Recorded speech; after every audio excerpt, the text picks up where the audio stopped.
Estende a tua mão para cá. Pai, está aqui o mestre Felipe, nosso filho querido, nosso amigo, nosso amado, nosso filhão. E neste momento nós pedimos que o Senhor use-o de uma forma sobrenatural, como tem sido sempre. Mas que hoje seja a porção dobrada. O Espírito com medida dobrada sobre ele, em nome de Jesus. Amém e amém. Glória a Deus. Deus te use aí, meu querido. Boa noite. A graça e a paz do Senhor Jesus, queridos. Vocês estão bem? Hoje eu vim de vermelho, que hoje é um dia estratégico. Hoje é o dia do sangue. Hoje é o dia do sacrifício, amém? Deixa eu fazer uma perguntinha para vocês. Como é que está o coração aí? Quando foi a última vez que você passou no cardiologista? Faz tempo? Hoje vai ser forte, hein? Quem estiver nos assistindo online também, boa noite. Um copinho de água com açúcar do lado. Vai ser forte, amém? Eu queria que vocês ficassem muito ligados, muito conectados. Eu preciso muito da graça de Deus hoje. A cruz é riquíssima esse assunto. E se eu pular algumas coisas por conta do tempo, semana que vem eu mostro, tá? Não vão perder nada. É só para a gente ter sabedoria para... O apóstolo falou que até 11h30 tá tranquilo, beleza? Que hora que fecha o metrô? Amém. Vou fazer uma revisão muito rápida, tá? Vou passar muito rápido só para trazer à tona toda a realidade que está diante de nós. Fica bem ligados aí, olhando para a tela, tá?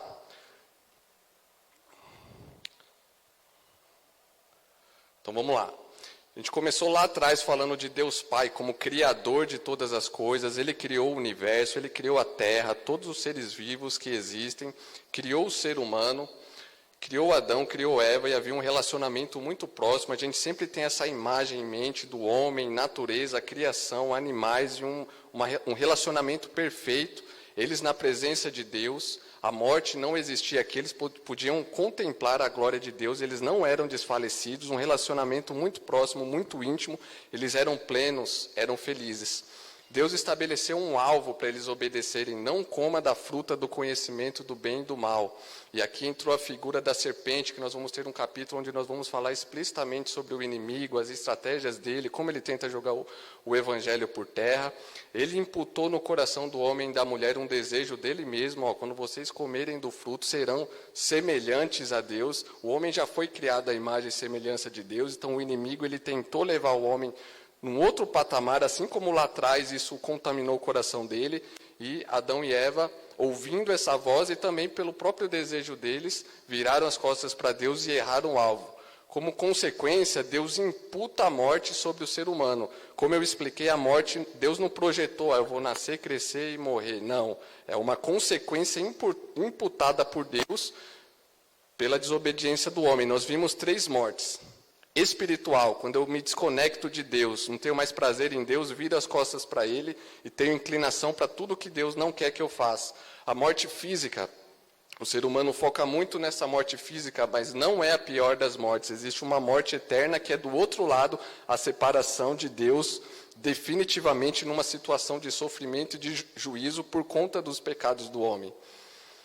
Nós vimos que devido a essa morte espiritual, o homem, a Bíblia vai dizer que ele se tornou filho do diabo, não mais filho de Deus, com toda essa inclinação para tudo que desagrada a Deus, e mesmo pessoas que podem se considerar boazinhas, né? Felipe não mata, não rouba, a gente aprendeu que tanto os mauzinhos como os bonzinhos, entre aspas, estão numa distância imensurável da lei de Deus, no qual nós seremos submetidos a julgamento. Então ninguém pode se salvar por conta própria.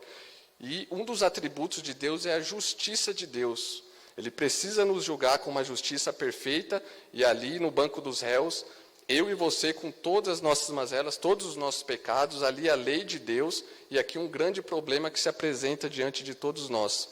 E aí, nesse cenário, um Deus santo, um Deus glorioso e um homem caído com todos os seus pecados, existe um muro, uma barreira e uma separação. O homem perdeu a conexão com Deus, não tem acesso, um coração de pedra. Ali um versículo de Isaías que diz que as iniquidades do homem fazem separação entre nós, seres humanos, e Deus. E aqui Deus precisa agir, senão o homem está perdido. Então a gente começou a entrar na boa notícia, onde Deus vai se mover para salvar esse homem caído, porque se Deus não agir, todo mundo iria se perder. E aí nós começamos a falar um pouco sobre a Trindade. Até aqui, a gente falou muito sobre Deus Pai, e no capítulo anterior entrou a pessoa do Filho. Nós aprendemos que Deus é um único Deus, e nesse único Deus existem 3 pessoas, o Pai, o Filho e o Espírito Santo, e o Filho tem tudo a ver. O Pai, o Filho e o Espírito estão os 3 trabalhando ali para a salvação, para a glória deles, e a pessoa do Filho se manifestou. As pessoas costumam pensar que Jesus foi um homem que viveu há 2000 anos atrás, que existiu naquela época e ponto final, e nós temos aprendido que isso não tem nada a ver com Jesus Cristo bíblico. Jesus é Deus também na pessoa do Filho. Nós aprendemos que Jesus é o Verbo de Deus. Tenta imaginar Deus falando palavras e as palavras saindo. Se essas palavras fossem se materializar numa pessoa e essa pessoa começasse a se mover e fazer coisas, essa pessoa seria exatamente igual a Jesus Cristo, porque Jesus Cristo cumpre perfeitamente tudo que o Pai fala. Por isso que ele é o verbo, ele é a palavra. Então Deus, tudo que Deus vai soltando as palavras da boca dele, Jesus, ele cria todas as coisas.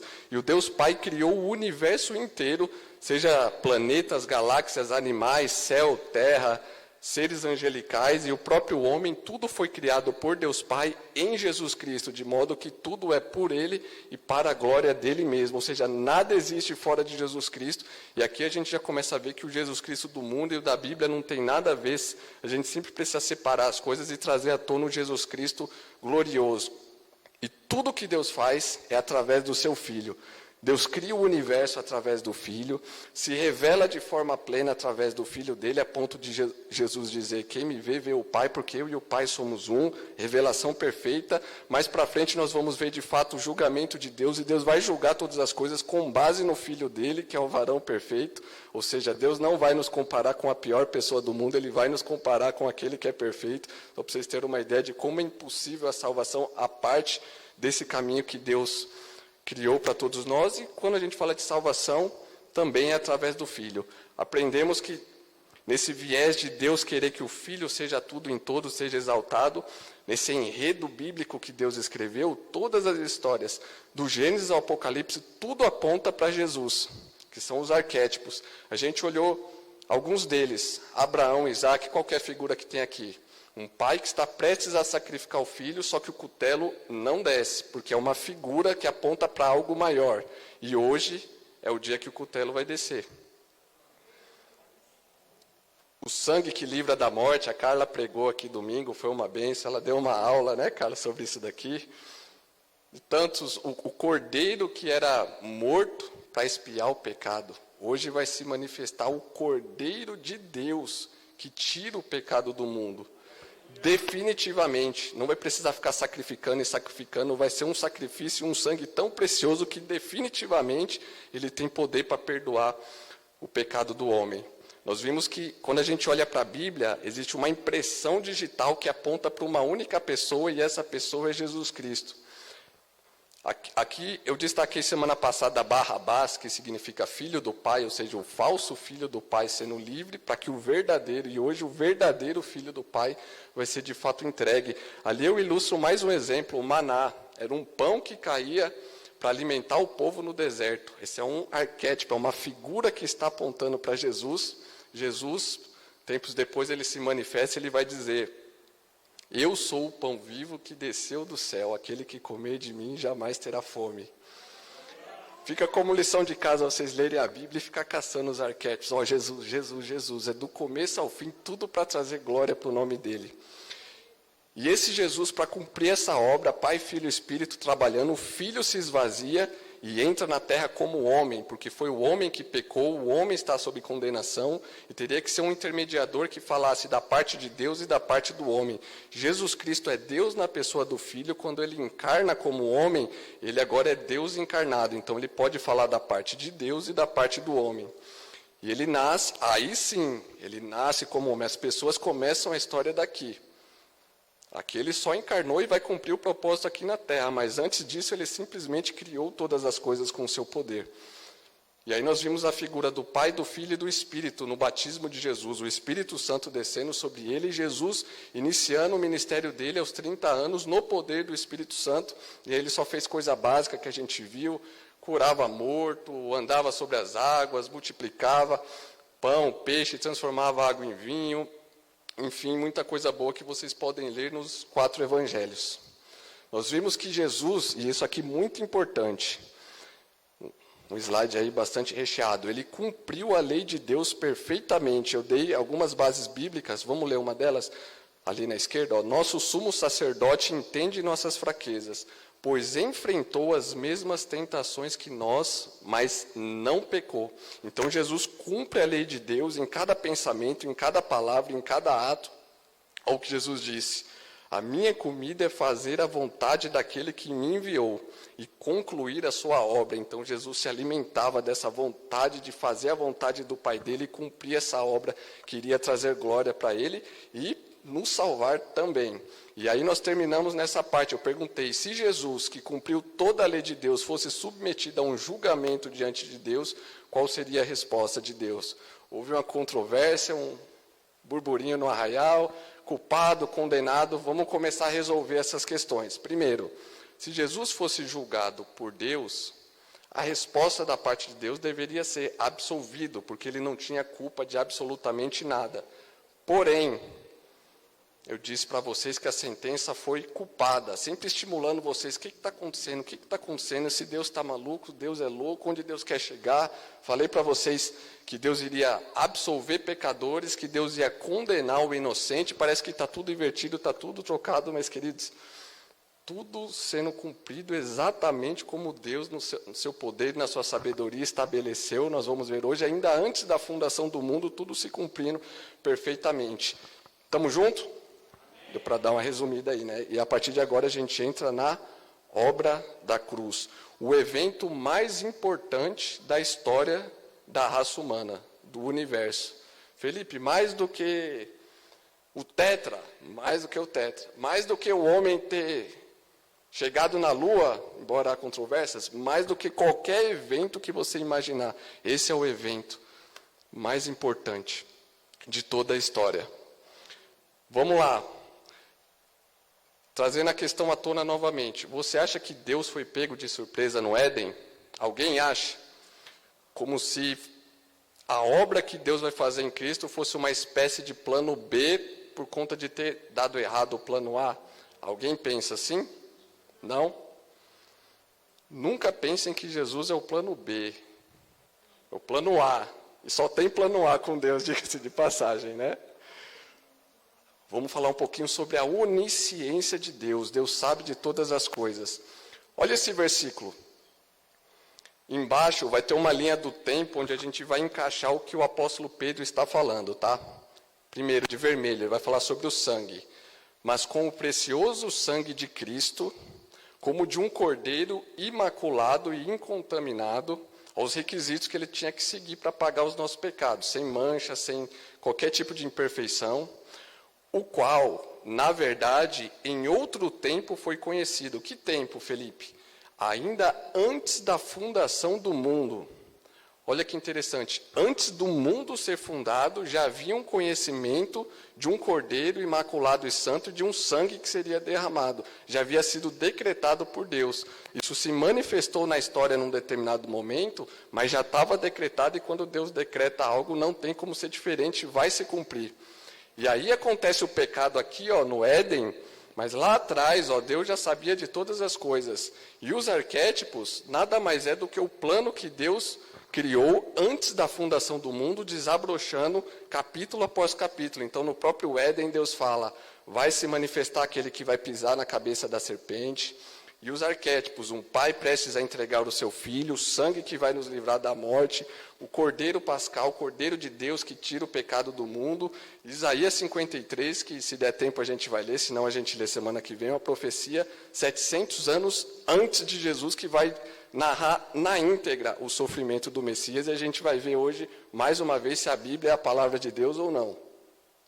E aí, ó, continuando o versículo, mas manifestado nesses últimos tempos, por amor de vós, aí sim, Jesus se manifesta, o Cordeiro Imaculado, agora encarnado aqui nesse mundo, para cumprir o que Deus já havia estabelecido lá atrás. E o pecado, ilustrado aí com uma seta azul, estava nesse plano contemplado. A Bíblia vai dizer que o homem é responsável, o homem virou as costas para Deus, e ele agora tem que arcar com as consequências, mas a queda dele estava contemplado nesse plano maior de Deus. E deixa eu desenvolver rapidamente um pensamento com vocês. Tem algum filósofo aqui presente? Ninguém? Melhor. Mas é bem simples, acompanha o raciocínio comigo, agora a gente vai tentar entrar um pouquinho na mente de Deus, nesse plano maior que Ele fez. Deus permitiu que o homem caísse em pecado. Por quê?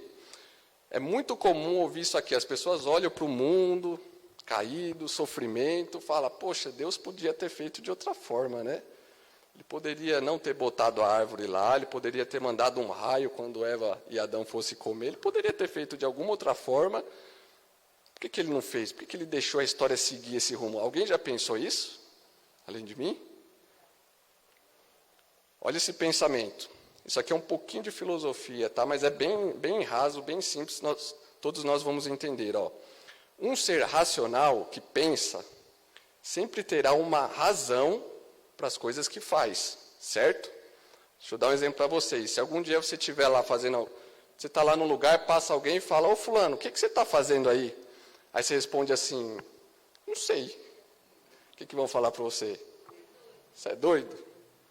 Tem que ter algum motivo para você estar fazendo o que você está fazendo. Mesmo que você esteja parado olhando para cima, tem que ter um motivo. Estou querendo ver um disco voador passar, estou contemplando as estrelas, tem que ter um motivo por trás de tudo que eu faço. E todo ser racional que pensa, olha isso, sempre escolherá a melhor forma de alcançar um objetivo. Então eu penso, eu quero alcançar um objetivo, eu penso e falo, opa, a melhor forma para alcançar é esse caminho aqui. Um exemplo que aconteceu com você hoje. Você tinha um objetivo, vir para a igreja, assistir o culto e voltar para casa em segurança. É um objetivo. Você teve que pensar, qual a melhor forma de eu alcançar esse objetivo? Eu posso, através do aplicativo, chamar um carro, eu posso pegar um transporte público, e se eu tiver um carro, acho que eu vou de carro mesmo. E, se tiver condições, essa é a melhor opção, sim ou não? Percebe que você pensou, opa, a melhor forma é essa aqui, então eu vou de carro. Olha que interessante, Deus é um ser racional, diga-se de passagem, o ser mais racional de todos, onisciente, que sabe de todas as coisas. Logo, essas duas afirmações de cima podem se aplicar a Deus. Eu vou trocar a frase agora do ser racional e vou colocar Deus. Deus sempre terá uma razão para as coisas que Ele faz, nada é por acaso. E 2, Deus sempre escolherá a melhor forma de alcançar os objetivos que Ele quer alcançar.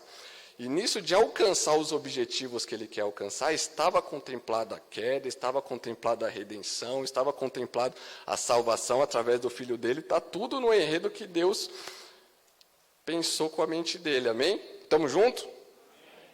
Deus é um ser racional, Ele sabe o que Ele está fazendo e Ele quer alcançar alguns propósitos. Aí vem a pergunta, Felipe, quais objetivos Deus quer alcançar então, no final das contas?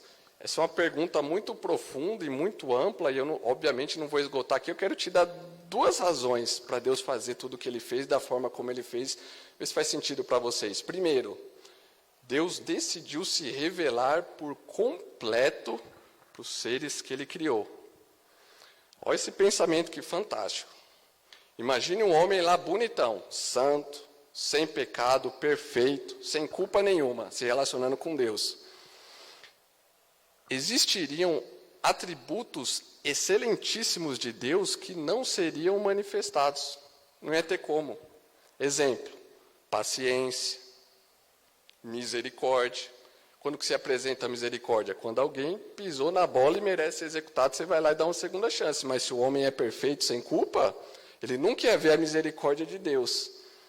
A graça, o que é graça? É um favor absolutamente imerecido, que alguém vai lá e incondicionalmente entrega para o outro. Se o homem é merecedor, está lá bonitão, tal, de certa forma ele é merecedor. Também não seria manifestado a graça de Deus, o perdão de Deus, o amor de Deus. O homem ia olhar para Deus e ia falar, será que esse Deus me ama mesmo? Tudo bem, Ele me criou, tudo muito legal, mas será que Ele me ama? Você percebe, ó, nós teríamos um conhecimento superficial de Deus. sem o pecado, sem a queda. Olha agora, com a queda do homem no pecado. O homem com todas as suas mazelas que a gente viu em detalhes, e esse cenário, pecador, culpado, caído, merecedor de toda sorte de condenação, agora nós temos um ambiente propício para a manifestação de todos os atributos de Deus e essa revelação plena de quem Ele é, e até o fim a gente vai ver esses atributos em ação muito forte. E essa revelação completa de Deus, de todos os seus atributos, é o que vai nos chocar, é o que vai nos deixar de boca aberta, o que vai nos colocar de joelho no chão para glorificar, adorar e exaltar o nome dEle. Amém? Olha lá, ó, o homem com todos os seus pecados, caído, sem esperança. É aqui que Deus vai manifestar a misericórdia, vai dar uma segunda chance. Um cenário de condenação, estou preso e não tenho como sair daqui. É o cenário perfeito para Deus conceder absolvição, presente e merecido. O que nós merecemos da parte de Deus era ira e condenação e justiça sobre as nossas vidas. Deus vai vir e graciosamente vai nos dar um presente, queridos, que se você tiver entendimento e revelação desse presente, tua vida nunca mais é a mesma, é impossível. E o amor dele vai ser manifestado de uma forma através da forma como Ele vai nos salvar e nos absolver. Através de um sangue muito precioso que será derramado, e não vamos ter mais dúvidas nenhuma do infinito e incomparável amor de Deus pelo ser humano.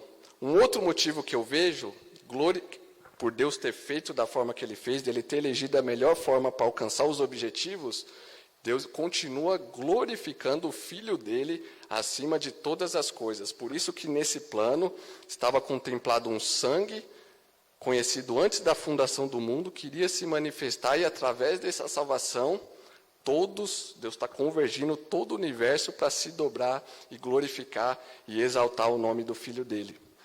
Não só por ele ser quem ele é, aqui já seria suficiente, ele é o Criador de todas as coisas, nada existe fora dele, ele já é digno aqui. Mas além disso, ele vai fazer algo impossível de se imaginar. Então ele é duplamente, infinitamente digno de louvor e de adoração. Jesus Cristo. A obra de Deus vai conduzir para isso. E aqui o cenário, agora a gente vai começar a resolver esse cenário. Felipe, eu estou sentado no banco dos réus, Deus é o juiz, Ele é justo, a lei dele é demasiadamente alta, eu não alcanço, como é que eu faço? E aqui aparece a palavra, poderiam ser várias, eu coloquei dessa forma. Deus vai propor um sacrifício, uma troca, uma inversão, aonde aquele que é culpado e não pode pagar a dívida, ele vai pegar essa dívida e transferir sobre aquele que não tem dívida nenhuma, para que eu, que não tinha para onde correr, seja absolvido. Mas eu quero te chamar a tua atenção para o preço que vai ser pago. Não sai comemorando, estou absolvido, sem olhar o preço que vai ser pago. Pensa, o mundo inteiro caído, pecador, produzindo todas essas iniquidades diante de Deus, isso é uma dívida que a gente não tem noção. Deus vai pegar essa dívida e vai imputar sobre aquele que não tinha dívida nenhuma. E detalhe, Deus não pode roubar, lembra? Deus é justo. Se Deus decidiu que o filho dele iria pagar, Deus não pode roubar. Toda essa ira e essa justiça que foi acumulada ao longo do tempo, e a gente não tem noção dessa dívida, quando Deus colocar isso sobre o filho dele, olha que tenta alcançar essa revelação. O pai e o filho que sempre tiveram um relacionamento íntimo e próximo desde a eternidade, eles vão se desconectar, e o pai que sempre amou o filho que sempre amou o pai, agora o pai vai ter que julgar o próprio filho dele como se ele estivesse julgando esse mundo caído que nós vimos aqui. E Deus não pode roubar, ele vai ter que descarregar toda a ira dele sobre o próprio filho para que a dívida seja verdadeiramente paga. Vamos ver isso em detalhes? Aqui eu coloco um valor, mas isso não tem valores, tá? Mas é só para a gente ter uma ideia. Imagina que você tem uma dívida muito alta, de 100 trilhões de dólares. Essa é a dívida que está na sua conta. E aí o oficial de justiça, ele chega e fala, pague a sua dívida. Tem algumas opções que eu vou dar para vocês. Primeiro, eu pago a dívida, problema resolvido. Só que tem um problema aqui, ninguém tem esse valor para pagar. Você tem? O bispo Jair acho que tem. Ninguém tem, queridos. O que seria esse valor aqui? É eu nunca ter pecado. Como todos pecaram, todos têm uma dívida imensurável em relação a Deus. Então isso aqui está descartado. Segunda opção, arca com as consequências. E digamos que seja uma consequência terrível. Você vai ser preso, sua vida acabou e você vai ter uma morte terrível. Alguém quer essa opção? Não, eu quero ser salvo, eu quero ser feliz, não quero isso aqui, Felipe. Então, também não aceito essa opção, não. Tem uma terceira opção. Você achar alguém que tem essa quantia, você descobrir, tem alguém que tem 100 trilhões de dólares na conta. Você corre lá, bate na porta, senta diante dessa pessoa e fala, fulano, paga essa dívida aqui de 100 trilhões de dólares para mim. Aí a pessoa te pergunta, legal, eu pago. O que você vai me dar em troca? Absolutamente nada. Tem algum motivo para pagar essa dívida? Veja, para o oficial de justiça é indiferente. Se você pagar ou alguém pagar no teu lugar, é válido. Alguma vez você foi comprar alguma coisa e alguém falou assim, de quem que é esse dinheiro aí? Ah, é da minha mãe. Ah, não vou aceitar não.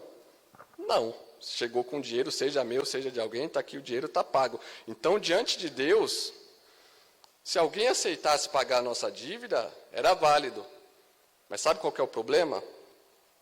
Pois todos pecaram e estão separados da gloriosa presença de Deus.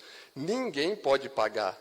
Ninguém nunca pecou para chegar diante de Deus e falar, eu vou pagar pelo pecado do mundo no lugar deles. Não existe essa pessoa. Então perceba que os requisitos, como eu disse na aula passada, são muito grandes para ser preenchido esse salvador, esse intermediador. Vamos olhar alguns deles? A dívida do pecado teria que ser paga por alguém que jamais pecou. Aqui se elimina o mundo inteiro. Mais do que isso, essa pessoa deveria se entregar voluntariamente. Eu não tenho dívida, eu nunca pequei e voluntariamente eu aceito sofrer esse juízo, essa ira no lugar deles, sem ganhar nada em troca. Piorou. Somente Jesus Cristo atende esses requisitos. E mais, olha esse que fantástico.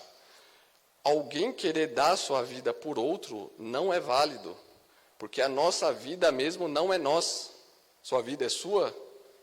A vida é algo de Deus concedido por você. Então, você querer dar a sua vida por outro é a mesma coisa que eu pegar o teu carro e falar, ó, eu vou dar o carro aqui do Bispo Rodolfo para você.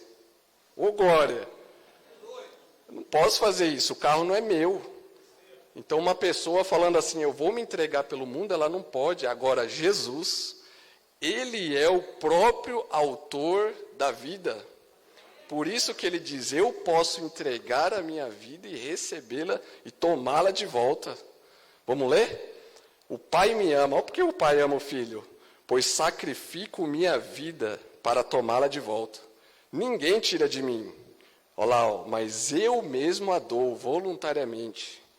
Tenho autoridade para entregá-la e também para tomá-la de volta. Foi por isso que meu pai ordenou.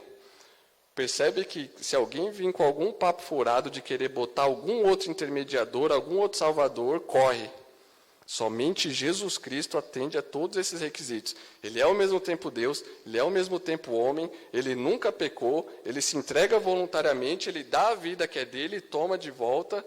Olha que fantástica essa obra, queridos. E para nos salvar de forma justa, Deus precisou satisfazer a sua justiça de uma vez por todas. E como que a justiça de Deus foi satisfeita? Não foi com uma grande quantia em dinheiro, nem prata, nem ouro, nem bronze, não foram cestas básicas que foram pagas, não foi um ser angelical, e Deus não escolheu assim qualquer um. Ah, eu vou escolher alguém aqui para pagar o pecado do mundo. Você aí, anjo, vai lá e paga. Não. Deus olha para o próprio filho dele e elege o filho dele.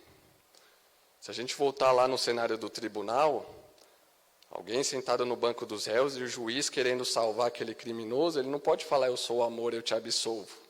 Mas ele pode falar o seguinte, movido de um grande amor e grande compaixão e misericórdia, eu te absolvo.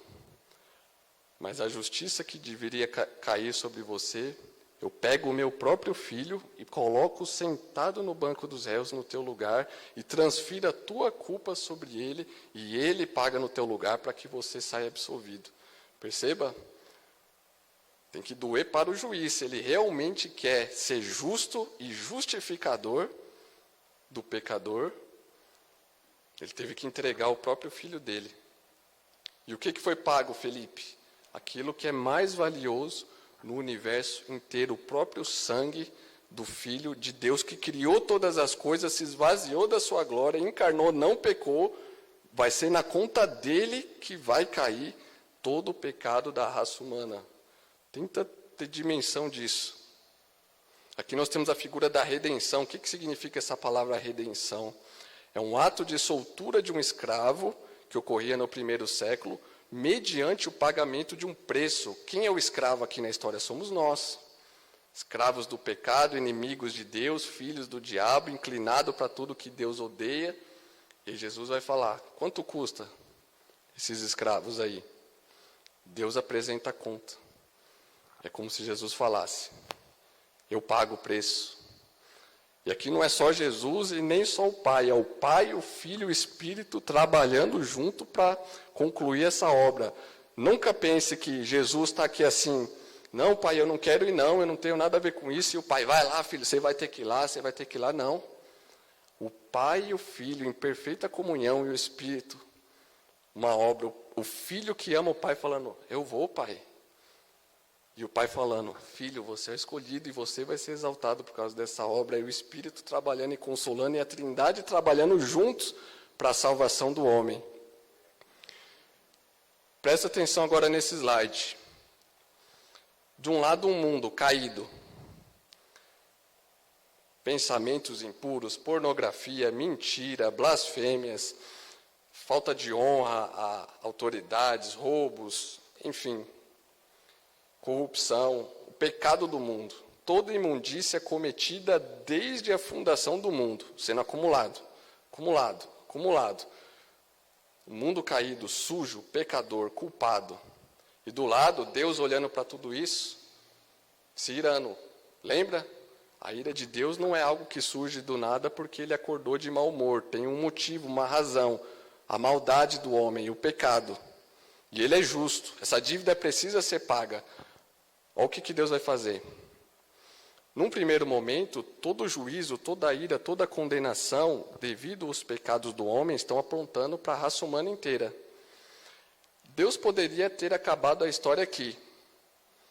Mundo perverso, justiça perfeita, ponto final. Só que aí ele não seria amor, não seria misericórdia, não seria graça. Olha o que Deus vai propor. Jesus vai se interpor, se colocar entre Deus e o homem. E está vendo aquela setinha que estava apontando lá atrás para o homem? Aquele que era santo, perfeito, sem culpa, justo, imaculado, inocente. Aquela setinha da ira e do juízo de Deus. A partir do momento que os pecados do homem são imputados por Deus, esse imputado significa colocar na conta de. Eu estou lá com os meus 100 trilhões de dólares, Jesus aqui com a conta trilionária, infinito. Deus vai pegar essa dívida e imputar, colocar na conta de Jesus. Ele é o único que pode chegar diante de Deus e falar, eu tenho esse valor para pagar essa dívida. E Deus põe na dívida dele, asterisco, sem trapaças. Você vai pagar, você vai pagar. Tente imaginar até as últimas consequências que Deus foi para me salvar e te salvar. Quem tem filho aqui, eu acho que pode ter uma revelação maior do Evangelho. Imagine o seu filho. Imagine criminosos terríveis que quebraram, que são indignos, que são imerecedores. Você lá com o seu filho, que você mais ama, olhando para esses indivíduos aqui falando, eu vou entregar o meu filho para ser severamente punido para salvar essa galera aqui. Alguém faria isso?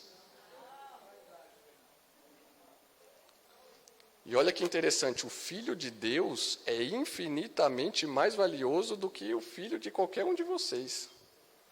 E Deus olhou para o Filho dele, que criou todas as coisas, que é Senhor, que é Santo, que cumpriu perfeitamente a lei de Deus, que Deus olha e fala, esse é o meu Filho amado em quem eu tenho prazer. Deus teve que colocar o pecado do homem na conta dele. Jesus se interpõe entre Deus e o homem, assumindo a dívida. E 2, as consequências. Você tem noção do que seria para Jesus enfrentar o próprio Pai dele vindo sobre ele em ira, em juízo, em condenação? Detalhe, sem a gente ter feito absolutamente nada para merecer isso. Nada mesmo. A única coisa que a gente poderia mover a Deus a fazer por nós é a nossa condenação. Está começando a ver a misericórdia, a graça e o amor de Deus? Está só começando. Olha lá, quando Jesus se coloca entre Deus e o homem e recebe sobre ele o que nós merecíamos, Jesus está cancelando aquela segunda parte. Está vendo a setinha cinza ali com um X? A partir do momento que Jesus se colocou na minha frente, vai vir sobre ele todo esse juízo, para que aqueles que estiverem nele não recebam esse juízo. Vai parar aqui nele. O problema é quem não está nele. Aí o juízo vai vir. E aí a gente está falando de condenação eterna. Por isso, a importância e a necessidade da pregação do Evangelho. As pessoas acham que está tudo bem entre eu e Deus, eu vou morrer, eu vou encontrar Ele, queridos. Devido a essa alta dívida, ou eu estou escondido atrás de Jesus e tudo que eu merecia, Ele recebeu sobre Ele para que eu não receba. Quem não está nele, esse juízo vai vir sobre ele. E aí a gente começa a entender que Jesus não é um caminho no meio de tantos outros, é o único caminho. O único que definitivamente sofreu o que eu merecia para que eu não tenha que sofrer. E Jesus quita a dívida do homem para com Deus, anulando aquela outra seta cinza. Por isso que Jesus está sentado no banco dos réus, santo, perfeito, imaculado, cumprindo toda a lei. Deus está sentado como juiz. Jesus perfeito em absolutamente tudo diante de Deus. Por isso que Deus o declara culpado. Não porque ele em si é culpado, mas porque eu e você somos culpados. Entenda isso, ou pago eu, ou alguém paga. E Deus decidiu que ele iria pagar, senão o mundo inteiro estaria perdido. Graças a Deus por isso. Já pensou? Você já pensou em outra situação? Por que Jesus foi culpado? O que está sendo imputado nele? Todas as mazelas do mundo. Você pode pensar nas suas e do mundo inteiro. Mentira, fornicação, blasfêmias, desonra, vícios, massacres, homossexualismo, coisas terríveis, pornografia, vícios, corrupção, dentro da igreja, fora da igreja, mensalão, prostituição, não só os grandes pecados, mas também os, entre aspas, pequenos pecados, minha mente impura, meu ódio em relação ao irmão, uma cobiça, um desejo mau, tudo isso está sendo colocado na conta de Jesus. E qual que é o salário do pecado? Alguém lembra? 3, certo? Morte espiritual, desconexão com Deus. Morte física, sopro de vida vai embora. E a ira de Deus, lago de fogo e enxofre. Na cruz que nós vamos ver, Jesus ele sofreu essas 3 mortes. Foi desconectado do Pai. Deus meu, por que me abandonaste? Morte física, ele vai morrer lá na cruz. E ele sofreu a morte, a terceira morte, que é o quê? É uma situação de juízo, de ira e de condenação fora da graça de Deus, pagando ali por todo o meu e o seu pecado. O justo pelos injustos. Olha esse contraste. O santo pelos pecadores. o Filho de Deus, com F maiúsculo, pelas criaturas, o perfeito homem e perfeito Deus, por um mundo pecaminoso, caído, rebelde, inimigo de Deus e perdido. E aí a gente começa a ver os atributos de Deus se encaixando perfeitamente, como é que a gente encaixa, como é que Deus é justo, Deus é santo, Deus é amor. Olha o que está acontecendo aqui. A cruz, ela revela, é uma explosão de todos os atributos de Deus ao mesmo tempo. Quando você olhar para a cruz, resposta de prova, hein? Quais atributos eu vejo manifestados na cruz de Cristo? Todos. Ali você vê ira, ali você vê justiça, ali você vê graça, misericórdia, amor, perdão e qualquer atributo que você colocar, tudo explodindo diante de nós para nos revelar verdadeiramente quem Deus é. No caso, a ira, a justiça, a condenação está indo sobre o Filho, para que a dívida seja paga. E olha o que a Bíblia vai nos dizer.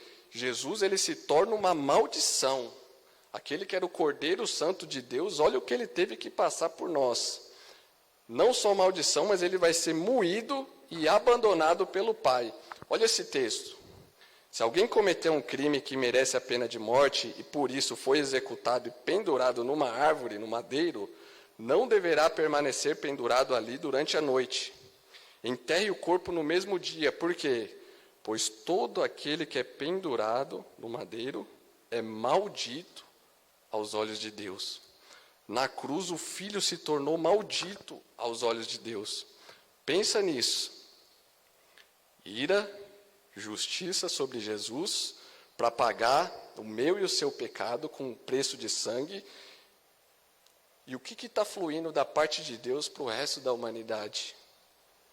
O que vocês acham com esse sacrifício? A manifestação máxima do amor de Deus por cada um de nós, entregando o próprio Filho dele para pagar no meu e no seu lugar. Percebe? Todos os atributos se movendo, justiça, ira, misericórdia, graça, perdão. O único ponto aqui é que está indo sobre Jesus a parte ruim, vamos dizer assim. A ira, a justiça, a condenação. Mas para a gente, o que está vindo? Senhor, obrigado, misericórdia, graça, redenção, amor. Sim ou não? Tudo ali Deus se revelando na cruz. Agora o mundo pode olhar para a cruz e ver o quê?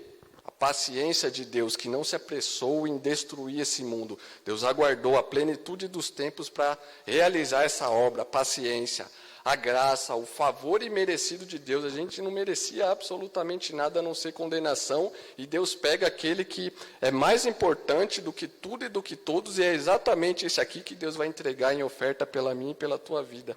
Graça, favor imerecido, misericórdia. Misericórdia significa um coração compadecido, que dá uma segunda chance. Imagine Deus olhando para o mundo, acuado na parede, sem ter como se salvar. Deus poderia ter julgado ele. Deus olha com misericórdia e fala: eu vou salvar, eu vou dar uma segunda chance, mas não sem jogar minha justiça pela janela. Alguém tem que pagar, e esse alguém vai ser o meu próprio filho, para eles não terem dúvida nenhuma do meu amor pela vida deles. Mas Deus nos prova seu grande amor. Sempre que você vê o amor de Deus manifestado, geralmente, o Novo Testamento vai estar intimamente atrelado a Jesus Cristo e a obra que Deus fez. Mas Deus nos prova seu grande amor como? Ao enviar Cristo para morrer por nós, quando ainda éramos pecadores. E uma vez que fomos declarados justos por seu sangue, e aqui já vem um spoiler, a gente vai ver isso em detalhe, mas a gente só é declarado justo diante de Deus através de Jesus Cristo. Se fomos declarados justos por seu sangue, certamente seremos salvos da ira de Deus por meio dele. Quem está em Cristo não tem ira mais, porque foi sobre ele, não tem condenação. Já não há condenação sobre os que estão em Cristo Jesus, sim? Estou dando alguns spoilers aqui. Como é que encaixa aquele quebra-cabeça? Olha só, como é que um Deus santo, justo e amor chama o homem para si? É tudo em Cristo, ó. Em Cristo temos o perdão dos pecados, nos tornamos santos diante de Deus e podemos nos reconciliar com Deus novamente. Felipe, mas Deus é justo. A justiça de Deus foi satisfeita em Cristo. Ele vai pagar a dívida. E o amor? Deus prova o seu amor para conosco, aonde? Em Cristo. Deus entregou o seu próprio Filho para morrer em nosso lugar. Essa é a manifestação máxima. Querido, se tivesse algo mais valioso para Deus entregar, para demonstrar o amor dele por mim e por você, ele teria entregue. Não tem. Ele pegou o que é mais valioso, aquele que criou todas as coisas, aquele que é digno, aquele que é santo, ele falou, é esse aqui que eu vou entregar. Amor, misericórdia, graça, perdão. Alguns versículos, nisso está o amor, aonde? Não em que nós tenhamos amado a Deus, mas que Ele nos amou a nós e enviou o seu Filho como propiciação. Essa palavra propiciação vem da raiz de propício. É Deus sendo propício ao homem, agindo em favor do homem, agindo em misericórdia para com o homem, porque senão não teria como haver salvação. É um sacrifício que Deus propõe para ao mesmo tempo ser justo e justificador, aquele que perdoa, através de um sacrifício perfeito onde Ele paga a minha dívida. Mas Deus prova o seu amor para conosco como? Em que Cristo morreu por nós, sendo nós ainda pecadores. De novo, olha um outro arquétipo aqui, ó. E como Moisés levantou a serpente no deserto, isso apontava para Jesus, assim importa que o Filho do Homem seja levantado, para que todo aquele que nele crê não pereça, mas tenha vida eterna. Porque Deus amou o mundo de tal maneira que fez o quê? Deu o seu Filho unigênito para que todo aquele que nele crê não pereça, mas tenha vida eterna. Porque Deus enviou o seu Filho ao mundo não para que condenasse o mundo, mas para que o mundo fosse salvo por ele. Perceba que a atitude de Deus é de salvação. Deus envia Cristo para que o mundo fosse salvo, mas quem rejeita o Filho, quem rejeita esse sacrifício e decide continuar pisoteando o sangue do sacrifício do Cordeiro de Deus, aquela ira vai ser manifestada aqui de novo.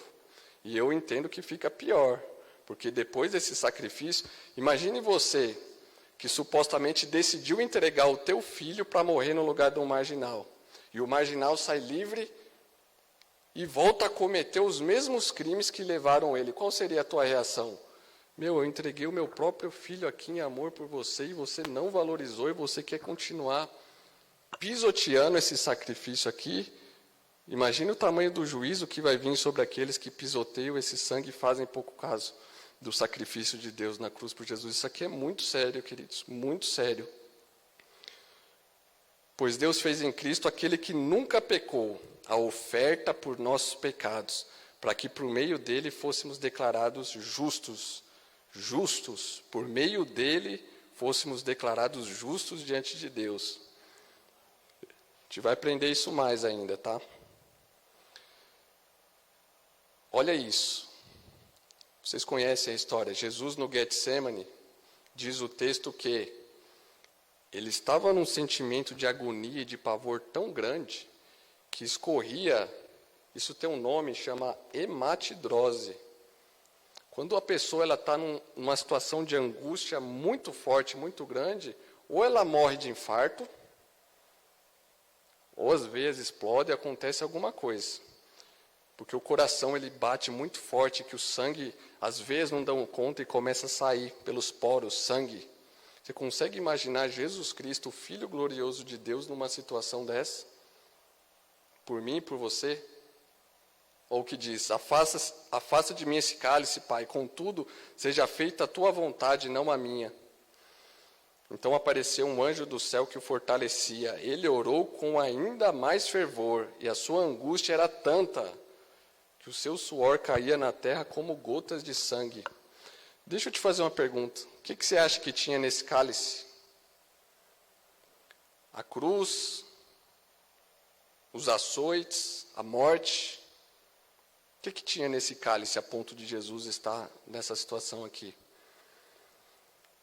Quando você lê a Bíblia, principalmente no Antigo Testamento, essa figura de tomar um cálice, ela está associada à ira de Deus. Não vou ler tudo, mas só para te dar uma ideia. Não eram os açoites, e aqui nós não estamos menosprezando todo o sofrimento que Jesus sofreu na carne. Não eram os pregos, não era a cruz, não era a coroa de espinhos. Olha o que a Bíblia diz. Deixa eu ler um pequeno trecho. Assim me disse o Senhor, o Deus de Israel, Jeremias falando: pegue da minha mão este cálice cheio do vinho da minha ira, e faça que bebam dele todas as nações a qual eu o enviar. Quando beberem, ficarão cambaleando, enlouquecidas por causa das guerras que enviarei contra elas. E o texto vai seguir, e você vai ver: cálice ira, cálice ira, cálice ira. É quando Deus se levanta para julgar o mal do homem, em ira, em destruição mesmo, botando ordem na casa. Jesus, quando ele viu ali tudo que ia vir pela frente, ele viu a ira de Deus vindo sobre ele. E ele ficou nessa situação aqui, sangue saindo pelos poros. Mas mesmo no momento, entre aspas, de fraqueza humana de Jesus, tem uma vírgula ali e ele fala: mas não seja feita a minha vontade, seja feita a tua. E a vontade do Pai era que ele fosse para a cruz, e ele foi, queridos, por mim e por você, ele foi até o fim. Até o fim. Olha isso.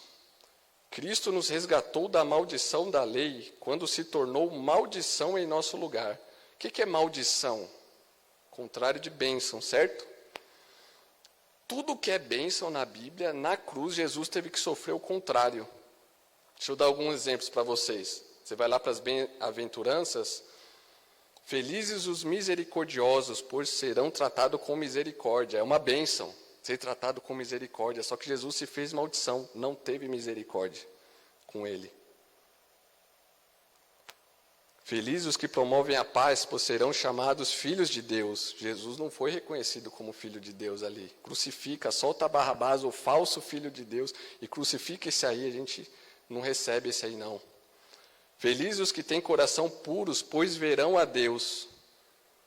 Jesus teve que ser abandonado por Deus. Deus meu, por que me desamparaste? E a lista é grande. Felizes os que choram, pois serão consolados. Jesus não foi consolado ali. Injustiça teve que cair sobre ele, na íntegra, sem choro nem vela. Maldição. Por volta das 3 horas da tarde, Jesus bradou em alta voz: Eloi, Eloi, lama sabachthani, que significa: meu Deus, por que me abandonaste? Olha esse texto aqui agora, ó. Vê se tem alguma coisa a ver. Meu Deus, por que me abandonaste? Por que estás tão distante de meus gemidos por socorro? Todos os dias clamo a ti, meu Deus, mas não me respondes. Todas as noites levanto a voz, mas não encontro alívio. Tu, porém, és santo e estás entronizado sobre os louvores de Israel. Nossos antepassados confiaram em ti, tu os livraste. Sempre alguém que confiou em Deus e clamou, Deus foi lá e livrou. Clamaram a ti, foram libertos, em ti confiaram e jamais foram envergonhados. Mas eu sou um verme e não um homem. Todos me insultam e me desprezam. Os que me veem zombam de mim, riem com maldade e balançam a cabeça, dizendo: esse é o que confia no Senhor? Que ele, Deus, o livre, que o liberte, se dele se agrada. Alguma semelhança aqui com Jesus? Sabe quem escreveu isso aqui? Davi. Anos e anos, milhares de anos antes. Isso aqui foi um arquétipo, uma figura. Davi sofreu na pele dele uma fração daquilo que Jesus Cristo iria sofrer. Sendo abandonado, das pessoas olhando, balançando a cabeça e falando: esse aí é o Filho de Deus? Então o filho, nesse momento, houve uma ruptura do pai e do filho. Filho e pai que sempre se relacionaram em perfeito amor, ali na cruz, separação: Deus meu, por que me abandonaste? E Deus escolheu o momento perfeito na história, há 2000 anos atrás, no maior império do mundo, às portas da maior cidade religiosa do mundo. E Deus falou: aqui é o momento onde o sacrifício vai acontecer. E nós vamos ver esse sacrifício agora. Antes disso, eu só queria ler mais um texto, Isaías 53, profetizado de 700 a 800 anos antes de Cristo. Vamos ver se o profeta acertou, vamos ver se o Espírito Santo conduziu quem escreveu a Bíblia ou não, se eles estavam brincando, se eles estavam tentando brincar de adivinhar. Olha o que diz o profeta Isaías: não havia nada de belo nem majestoso em sua aparência, nada que nos atraísse. Foi desprezado e rejeitado, homem de dores, que conhece o sofrimento mais profundo. Demos as costas para ele, desviamos o olhar, e ele foi desprezado e não nos importamos. Apesar disso, foram as nossas enfermidades que ele tomou sobre si, foram as nossas doenças que pesaram sobre ele. Perceba esse contraste: nossas sobre ele, minhas sobre ele, do meu povo sobre ele. É a troca, é o sacrifício que Deus está propondo. Pensamos que seu sofrimento era castigo de Deus, castigo por sua culpa. Ele não tinha culpa de nada, queridos. Mas ele foi ferido por causa de nossa rebeldia e esmagado. Olha essa palavra, esmagado. Em outras traduções, moído. É a ira sendo descarregada ali. Para que a dívida fosse paga, Deus não poderia roubar. Ele tinha que ir até as últimas consequências com o próprio filho dele para me salvar e te salvar. Esmagado por causa dos nossos pecados, sofreu o castigo para que fôssemos restaurados. E recebeu açoites para que fomos curados. Ó, troca, açoites sobre ele para que eu seja curado. Todos nós nos desviamos como ovelhas, deixamos os caminhos de Deus para seguir os nossos próprios caminhos. Alguém, além de mim, virou as costas para Deus e foi seguir os próprios caminhos, e ele não tinha nada a ver com isso. No entanto, o Senhor fez cair sobre ele os pecados de todos nós. Ele foi oprimido e humilhado, mas não disse uma só palavra. Olha a obediência e a glória do Filho de Deus, que eles tendo que passar por tudo isso, mudo, sem reclamar, sem murmurar. Como uma ovelha muda, eu vou cumprir a obra do meu Pai. Foi levado como cordeiro para o matadouro. Olha aqui a figura final. O cordeiro de Deus que tira o pecado do mundo. Como ovelha muda diante dos tosqueadores, não abriu a boca. Condenado injustamente, foi levado embora. Ninguém se importou de ele morrer sem deixar descendentes, de sua vida ser cortada no meio do caminho, ninguém está nem aí. Mas ele foi ferido mortalmente por causa da rebeldia do meu povo, Isaías falando. Não havia cometido nenhuma injustiça e jamais havia enganado ninguém, um homem íntegro, reto. Olha os detalhes. Ainda assim, foi sepultado como criminoso, crucificado ao lado de 2 ladrões, colocado no túmulo de um homem rico, José de Arimateia. Ó a riqueza de detalhes.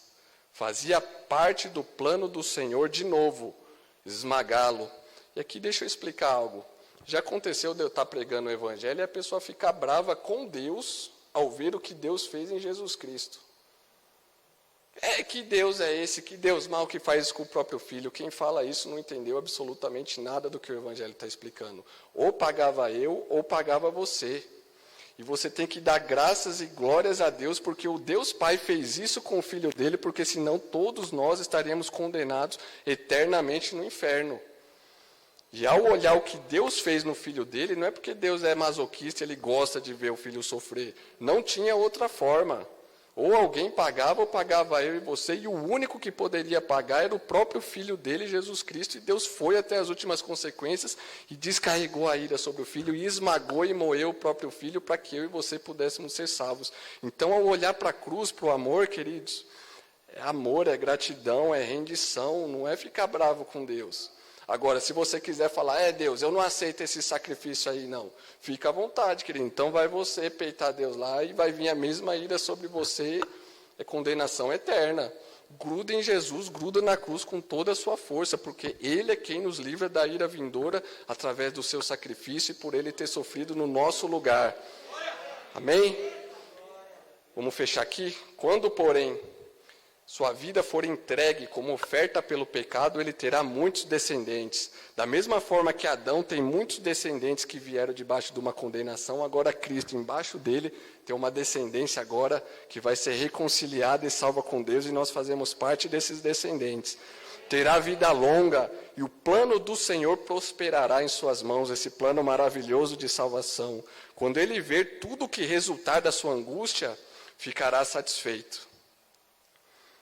Tem uma imagem que, compartilhando um pouco do meu testemunho, quando eu vi a cruz e Deus me revelou o que estava acontecendo ali, sabe qual foi o sentimento que eu tive?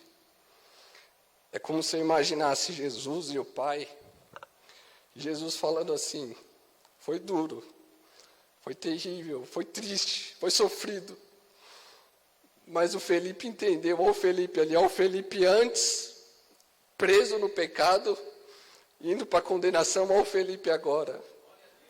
Olha o Felipe restaurado, olha o Felipe reconectado comigo, olha o Felipe pleno, olha o Felipe feliz, olha o Felipe salvo. E o filho se alegrando muito junto com o pai, valeu a pena. Valeu a pena. E o meu sentimento era: Senhor, se o mundo inteiro pisotear o teu sangue e fizer pouco caso do teu sacrifício, eu quero ser alguém que vai falar: ó, Senhor, teve alguém aqui que entendeu. Alguém que entendeu e que vai honrar esse sacrifício, que vai viver para a tua glória, para o teu louvor, para te adorar, para estar eternamente na sua presença. Queridos, ao olhar para esse vídeo, para essa cruz, que você, assim como Deus fez comigo, deixa o Espírito Santo tocar no teu coração e fala: Senhor, eu não quero ser alguém que vai pisotear o sangue do teu sacrifício, do teu filho. Eu quero que o Senhor olhe para mim e fale: valeu a pena. Valeu a pena o que eu fiz. Olha lá, ele entendeu, ele virou as costas para o pecado, ele se arrependeu e agora ele veio na minha direção. Se recuse a viver da mesma forma, queridos, no pecado, sabe, pisoteando esse sangue, se recuse. Não finja que não é com você, é com você que Deus está falando. Você acha que Jesus ali na cruz tem a ver com quem? Com o ET do Steven Spielberg? É comigo, é com você. E um dia nós vamos estar diante dele. E ele vai olhar com os olhos dele de fogo para mim e para você. E nós vamos ter que dar uma resposta a ele: Senhor, eu honrei o teu sacrifício, ou eu pisoteei o teu sacrifício. Amém? O único que poderia, a entrega total, a revelação completa, o evento improvável, a redenção, a propiciação, o plano perfeito, o sacrifício, a consumação. Vamos assistir.